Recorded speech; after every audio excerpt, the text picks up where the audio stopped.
Phần diễn văn chúc Tết của ông Kenney, Tổng trưởng Nhân Dụng, Phát triển an sinh và Tổng trưởng đa văn hóa.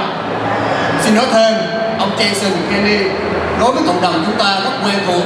Ông luôn yểm trợ cộng đồng chúng ta trong những sinh hoạt đấu tranh cho nhân quyền dân chủ ở quốc nội, và ông thường có mặt vào dịp 30 tháng 4 hàng năm.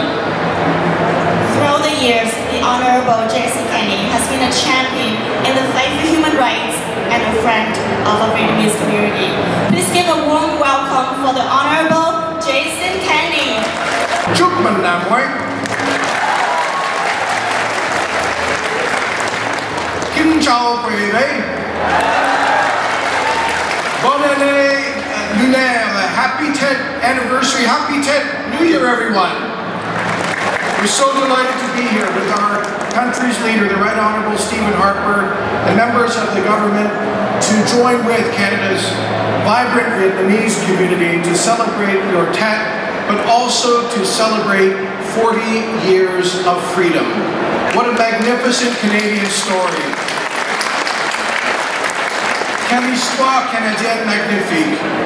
This country, 40 years ago, under, I should add, a conservative government, opened the doors of Canada's protection, freedom, and hospitality to over 60,000 Indo-Chinese Vietnamese boat people who came here with nothing but a sense of hope, determination, devotion to freedom, and a profound work ethic. They have overcome such remarkable obstacles to succeed and contribute in every way, which is why Canada is proud to stand with the Vietnamese community under Prime Minister Harper's leadership in continuing to call for freedom, democracy, human rights, and respect for human dignity for all Vietnamese people, including those in Vietnam. It's also why we are pleased to work with your community in supporting the new national monument to the victims of communism, which will be erected at our national capital.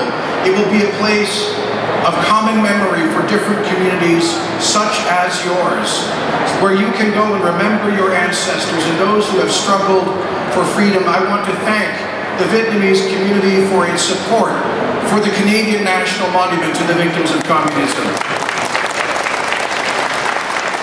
I also want to acknowledge and thank those seeking to build the Canadian Museum of the Vietnamese boat people in our nation's capital, and I'm personally delighted to support that project. Finally, let me thank your community for giving back some of the generosity that you received from Canadians many decades ago.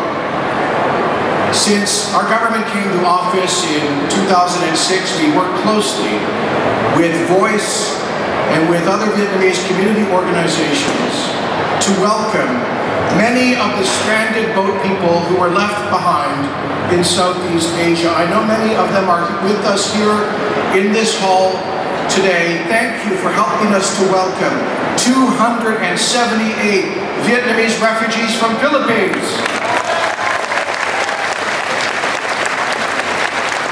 And under the leadership of my colleague, Chris Alexander, thank you for helping us to resettle to Canada 113 Vietnamese refugees from Thailand. I just met with some of those recently arrived refugees in Vancouver, and they are being so warmly embraced by your community. And Prime Minister, you should know that this community has raised over $300,000 and has helped to provide housing and connect those newcomers with jobs, and not one of those families has gone on to welfare. Every one of them is contributing back to Canadian society. Thank you. What a proud community. And let me also conclude by thanking my colleague and friend, Senator Haino, for his leadership in being a strong voice for the community in the Parliament of Canada, et également pour son projet de loi, la journée vers la liberté, qui, je crois, sera adoptée. Let's also celebrate the fact that Parliament, under Senator Haino's leadership, will soon recognize in Canadian law the journey to freedom of over 60,000 proud Canadians of Vietnamese origin. So thank you all. Have a wonderful, prosperous, and healthy 10th. May God bless you. May God bless Canada. Long live freedom.